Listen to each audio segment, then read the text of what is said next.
Thank you very much. On that contented note, Councillor Roberts.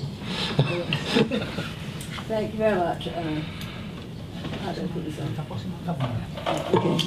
Yes. Well, thank you very much, Leader. I too welcome what the concession that Councillor Rowley has made, but I don't want to sound churlish because I think it's not quite enough.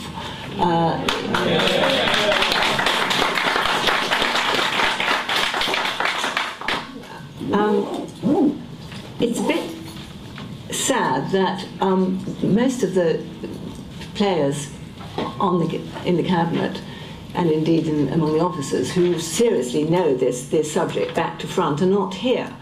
The deputy leader, my colleague Jonathan Glantz, West End ward member, Councillor Stair, who spent a lot of time in the West End, and the director of transportation. So I'm a bit flummoxed that none of these expert views can be heard tonight, because this is a very important decision, and it has generated many column inches, a petition which seems to be getting on for 10,000 from all sorts of different areas, not just the churches, but the businesses, masses of TV and radio coverage, all of it, I think, against the council, and a huge presence here. And I would have thought this decision would have to be made by the full cabinet and not by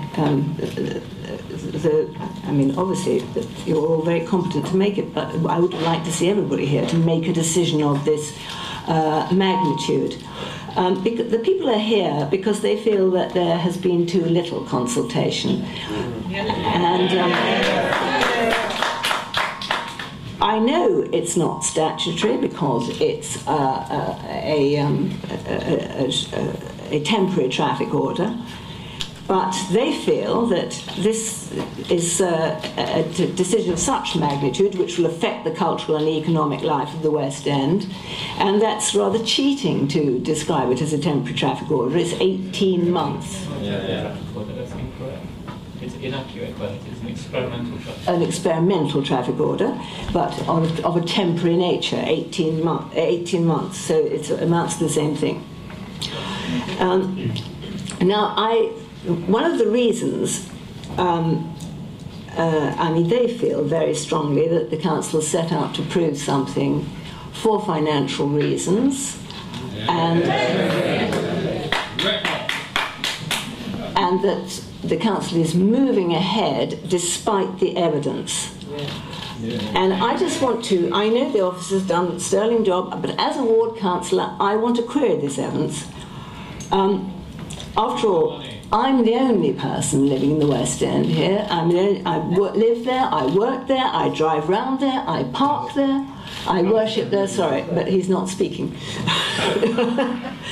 Maybe he'll speak later, Alistair. But among the most people who are here, I know, I really have on-the-ground knowledge. And the report on page 15 says, is there anything more that could be done to plug any gaps in the knowledge? And I say yes, and I'll tell you why.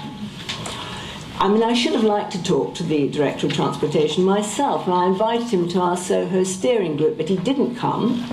Had he come, he would have seen how people on the spot, they live in the West End in Soho, would have voted to a man and a woman not to implement this. Now, this is quite something in Soho to get everybody voting in the same way. It's like herding cats.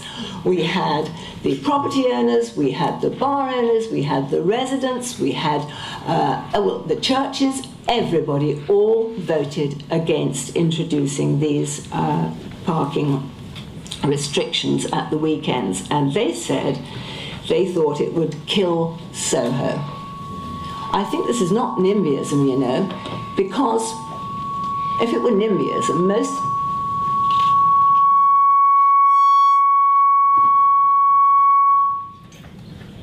Have I been drowned out? I don't think it's an NIMBYism, because if it were NIMBYism, the residents actually would be saying, oh, thank goodness for these parking controls, we can have a quiet Sunday. They're not saying that because they actually see what's going on in the West End, and they know about the vitality of the place, and they know how fragile the economy is, especially at the minute, and how important it is to keep this balance. Now, several times in these papers, it says most people in the West End don't want it. In fact, 88% don't want it. 88% of the responses don't want it. And yet, it's still recommended to go ahead. And this includes residents and businesses who think it will affect their staff as well as their customers. There's no key worker housing, as you know, in the West End now. So everyone in service there comes from the outside. How are the businesses going to be serviced? They fear the impact on the economy, especially at this time. The report was done before we had the mere 2% growth figures. And they say in the officers say in the report that when Saturday parking controls were introduced, it did impact on the restaurants. That's at paragraph 5.19, if nobody leaves it. So presumably, if Saturday controls impacted, Sunday controls will impact even more on the restaurants. Now, there are various anomalies in this report, which I find quite peculiar because it's not as robust as it would seem. At paragraph 7.45, it says that parking has declined in the West End since 2006. It's not getting more, it's getting less. But the recommendation is to go ahead nonetheless. And there are clear figures to prove that there are fewer cars parked during the weekend than in the weekdays. This is at 7.15. Look at the chart in the E zone, my zone, where I live. 3,108 cars are parked during the working week. 2,685 in the evening, 2,983 on Saturdays, evenings, and 3,096 on Sundays, less than during the working week. In fact, the Director of Planning has confirmed there's a 10% reduction in parking in the evenings. Now, if this is so, the logical thing would be to increase the weekday parking charges. Why, if there's so much pressure on the weekday, are we not increasing those parking charges when people who come to work in London know they're going to have to pay anyway, pay the congestion charge, and they pay the extra parking?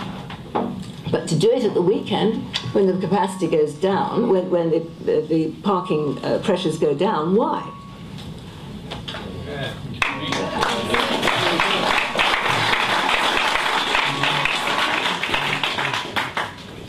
Now, there's also some in the report, I haven't actually noted this paragraph, but it does say that the car parks are not full. Well, if the car parks are not full, this means capacity exists. If the car parks were full as well as the parking on the street, then the West End would have a problem. It would be very, very full indeed. But clearly, they may be expensive, but they're not full, and people are preferring to park on the street, and they are getting around, and they are managing to, and they are parking on single yellow lines, which they will not be allowed to park if these recommendations go through. And that will much reduce the capacity of visitors allowed to come to the West End, and that will have an impact on the life in the West End.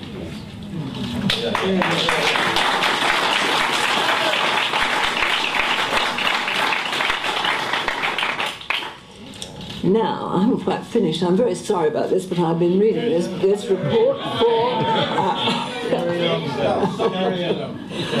And I am very interested in the traffic flow and this very odd way of counting traffic flow.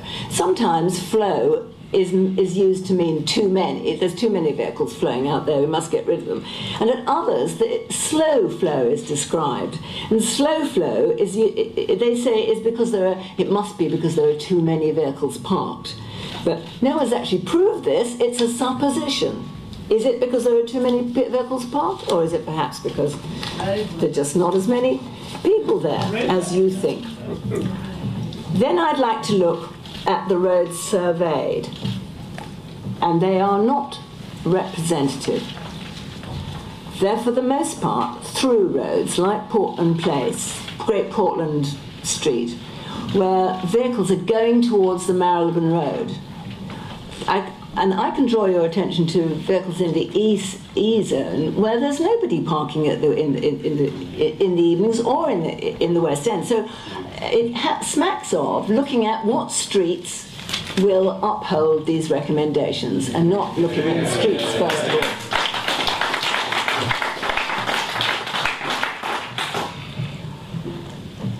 Now, the churches have done an extremely good presentations on their desire not to have any parking on Sundays, and these are slightly different arguments. That Sunday is still a special day. It should be a free day. There shouldn't be any of the usual constraints, not even after 1 o'clock.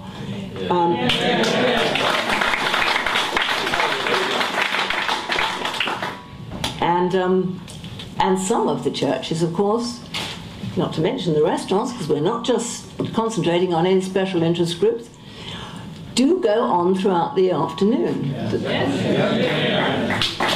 The Roman Catholic Church, the Salvation Army, and people come from all over London, the outer London, to some of these churches because they are unique. We have a Catholic church with a Latin Mass. You can't find that very much these days, but you can find it in Farm Street. We have the Salvation Army, which has a tradition going back 150 years, and they're still in Oxford Street, and people like it that way.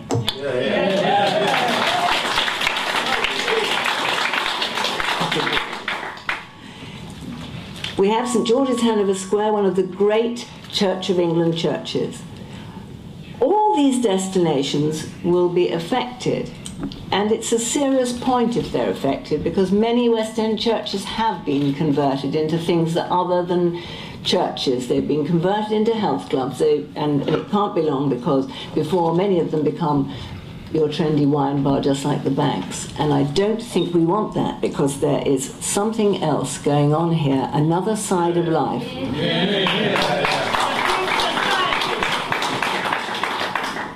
And very importantly, these churches do some of the work that the council is unable to do in looking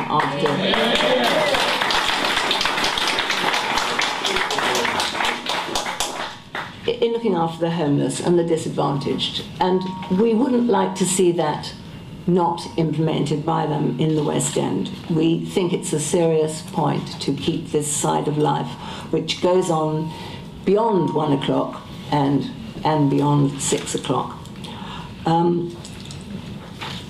The report is extraordinarily cavalier about these churches.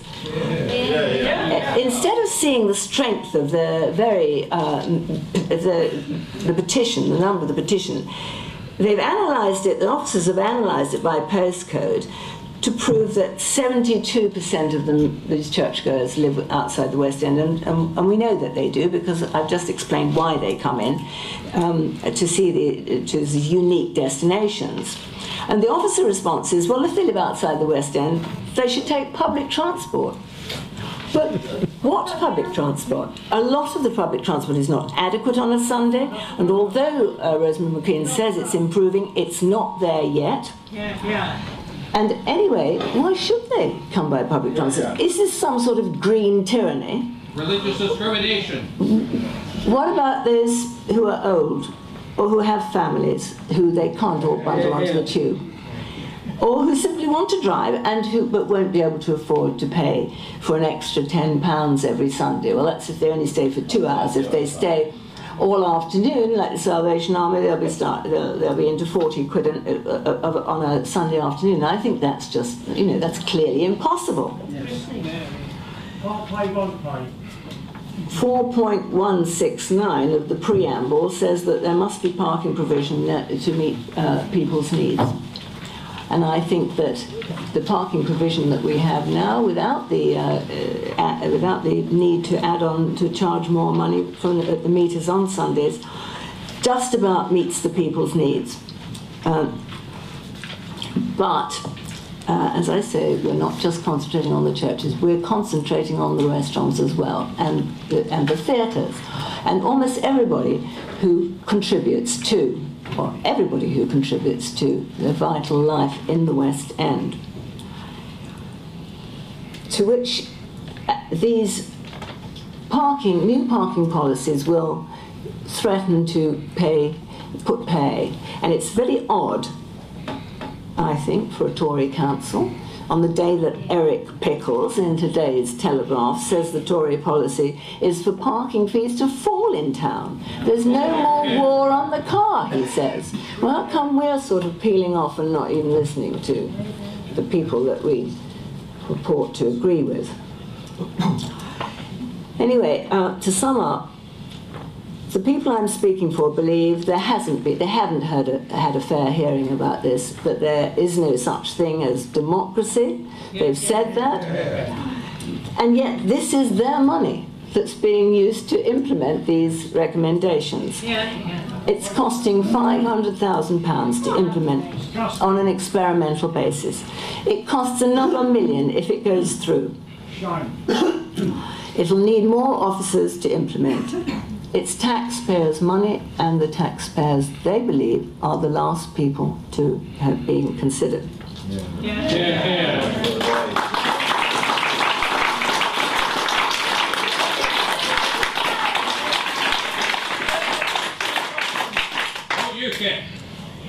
Now, they feel, and so do I, that there's enough discrepancy in these papers to mount a judicial review. There's some evidence that the officers were asked to find some money by introducing more paid parking. And of course it is illegal to raise money in this way, you all know that. And it will cost the council a lot more to defend this than it will be to look where there are problems. There obviously are problems in the West End, and perhaps look for other solutions. I mean, one of the offers I made to the Director of Transportation and to Councillor Rowley was that I, who drive round the West End all the time, would take them in my car one Sunday, all Sunday if they like. We will go and we will look for the trouble spots, and we will find out how they could be addressed, and that they could be addressed perhaps by yellow lines round the double yellow lines, round the junctions, not to mention by rerouting during street works. There are many ways to do this, and you can buy an awful lot of yellow paint for £500,000.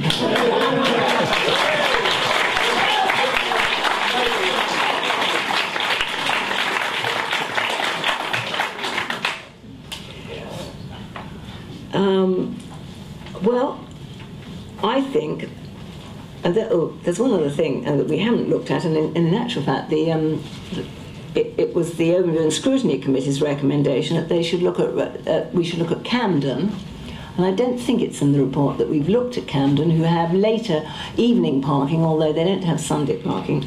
But it would be interesting, suggested by the Overview and Scrutiny 9.5 in their papers, to see what the impact has been on Camden businesses. And otherwise, if we don't actually look at it, what would be the point of having a Overview and Scrutiny Committee? So we haven't done that yet. So I would like to say that you should remove all these anomalies that I've just described from this report, and bring it back at a time when we have a full cabinet of cabinet members. And that would be of particular interest, I would think, to Councillor Connell, the Councillor for Economic Development. Does he really want all the businesses to go to Kensington and Chelsea, who don't have late night parking or even the congestion charge? That may well be what happens if we shut down the West End. And some of the other members might like to familiarise themselves more with the West End. Only yesterday, I think Nikki Aiken was saying she'd only been there and she hadn't realised what it was like. I think she should come again. and we will then be able to show her and everyone else what exactly goes on here.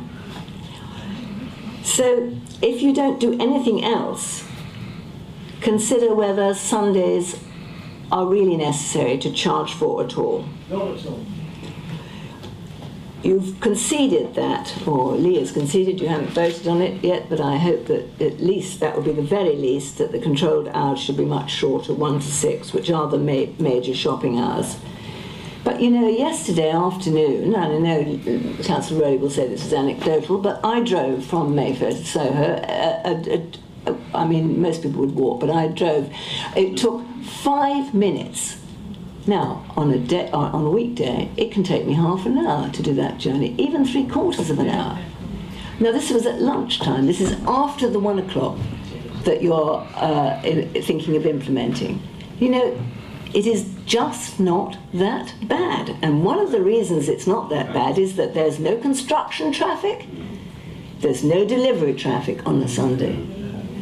And one of the things you haven't looked at is the impact of the Crossrail works on the congestion, or the impact of the roadworks that we have everywhere on the congestion.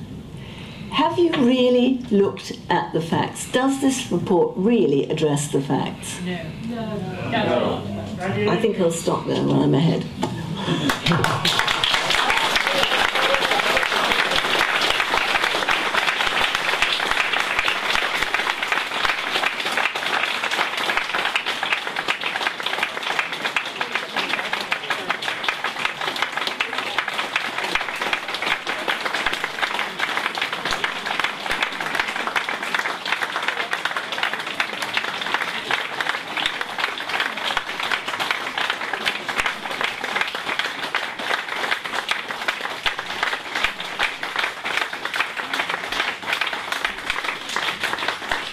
Well, thank you, Councillor Roberts. I forgot to mention in the introduction that Councillor Roberts represents the West End. I think that is amply clear. And I now call Councillor de Moldenberg, who represents Queen's Park, but who is is the leader of the Labour group on the council, and also participated in the task group that considered this matter at the scrutiny stage. Councillor de Moldenberg. Thank you very much, Councillor Barrow. First I'd like to say how much I agreed with so much of what Councillor Roberts said.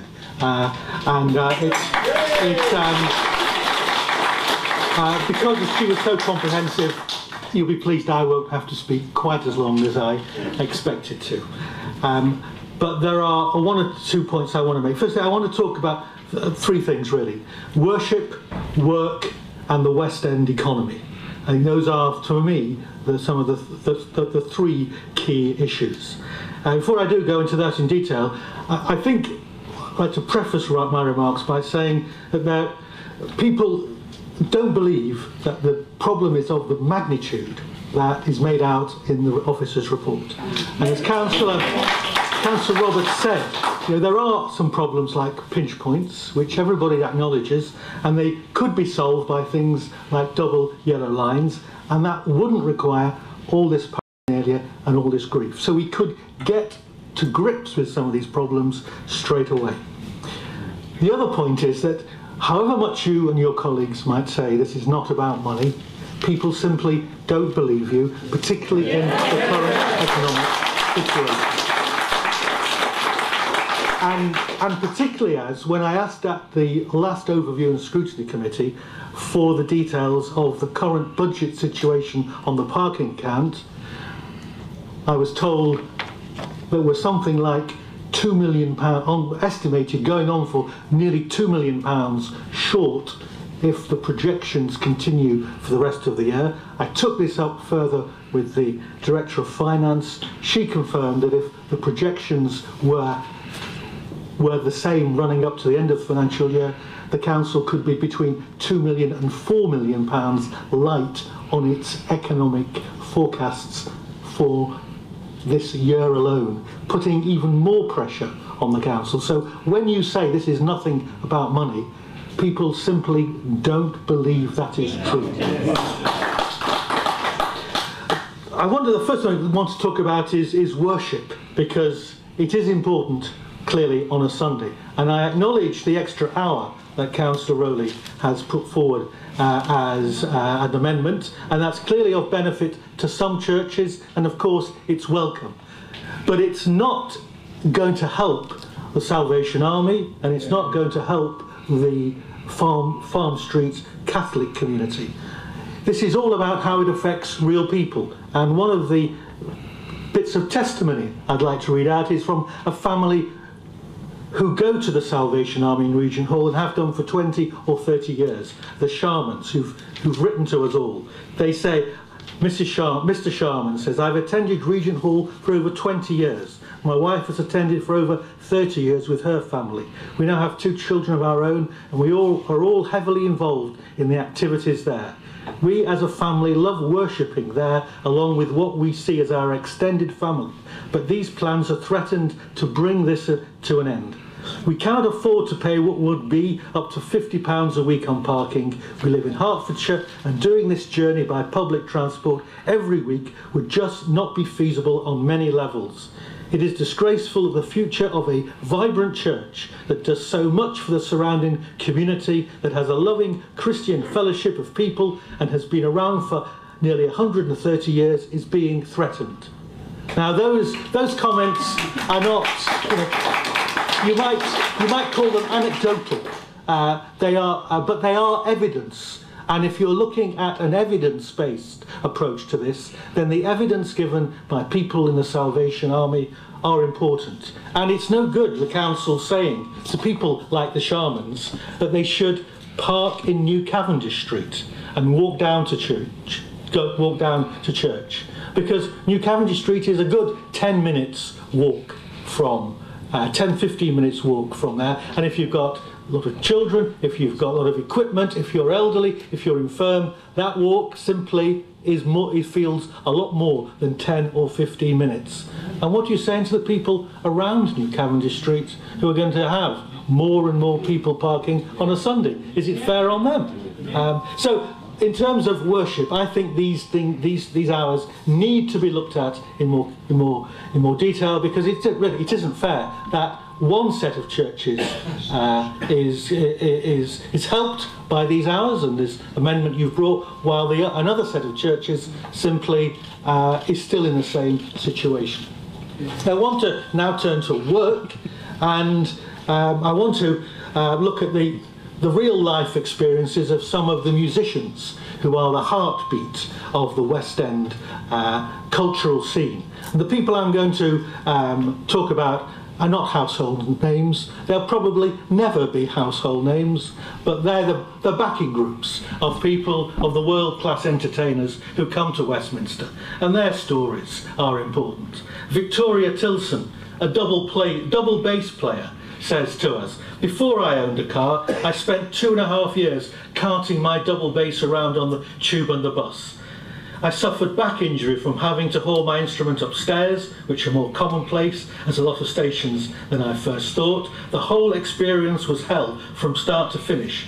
I also couldn't manage my amplifier and music stand, so had to either borrow equipment from the venue or get other band members to drive the extra stuff there for me. Not a good way of getting repeat bookings. Also, forget cabs. I am always charged an extra £5 each way for my bass to be driven in a cab with me. And what about Simon Colam, musician? He plays the keyboard. Again, you've never heard of him, but he's one of the guys who makes sure that the West End music scene is alive. He says he plays many gigs in the West End, corporate, jazz and hotels. Our fees are constantly being stretched, especially in the current economic climate. On most occasions, I have to drive in my keyboard and amplifier. I have no choice.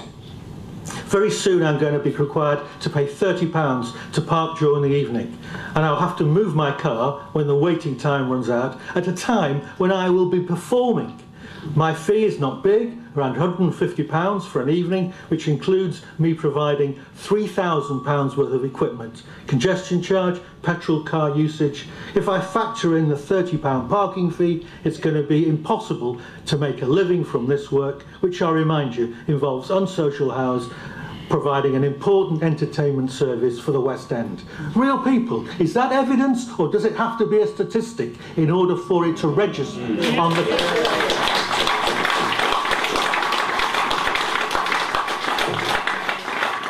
I then want to talk about the West End theatres. According to the Garrick Theatre and the Society of West End Theatres, 16% of West End theatre goers use a car. There's a statistic, not in the report. It is. Sorry, I apologise. That sort of statistic has remained constant for many, many years. And in 2010, there were 14 million visits to London theatres. That means 16% of that figure, 2.26 million theatre goers travel to and from the theatre using the car. And it's estimated that, and this is in 2008 figures, that the average spend per person of someone going to the theatre was a surprising £118 a year. Although it's not surprising, because even though theatre tickets are expensive, 40, 50, 60 pounds a ticket, when someone comes to the theatre, they don't just go to the theatre, they might come early and they go do a bit of shopping. They might go for a pre-theatre dinner or post-theatre dinner and spend another 30 or 40 pounds per person. Who's going to spend another 20 pounds giving that money to Westminster to park the car? Who is going to do that? And at a time when we're under huge threat from shopping centres outside, not least Westfield, where they have free parking, at a time we're under threat from the internet shopping, which has really increased significantly, why are we placing this extra, and I make no apologies for saying it, this extra tax on people coming into the West End to spend their money? They have choices. The customer can go where he or she wants, and they make those decisions on sometimes, they may be so, we're going to spend a couple £100. So you might say, what's another 5 or 10 or 20 pounds on parking? People make their decisions on those irrational small scale pricing issues. And so it's quite possible that lots of people will decide not to bring their car into Westminster, not because they can't park, but because they don't want to give Westminster Council another £20. They're happy to give it to the restaurateur, they're happily giving it to the theatre owners, they'll happily give it to Hamleys or John Lewis, but they don't want to give it to us. So this is bad news for the West End economy. It's bad news for jobs. And I tell you, my final thing is that I know you're going to pass this tonight. Everybody here knows you're going to pass this tonight. I've been to too many meetings to know that you're not going to do a U-turn tonight. But I just make one plea, is that you're proposing to bring these charges in on the 1st of December on an experimental basis. Can I urge you, can I beg you, can I get down on my knees if necessary to say, for the sake of jobs, for the sake of the economy, do not bring these extra charges in on the 1st of December, when people will be making decisions about where they're going to buy their Christmas presents. Or they'll go to Westfield, they'll go to Bluewater, they'll go to anywhere where it's either free or cheaper, simply because they won't want to spend this extra money on parking fees. Thank you.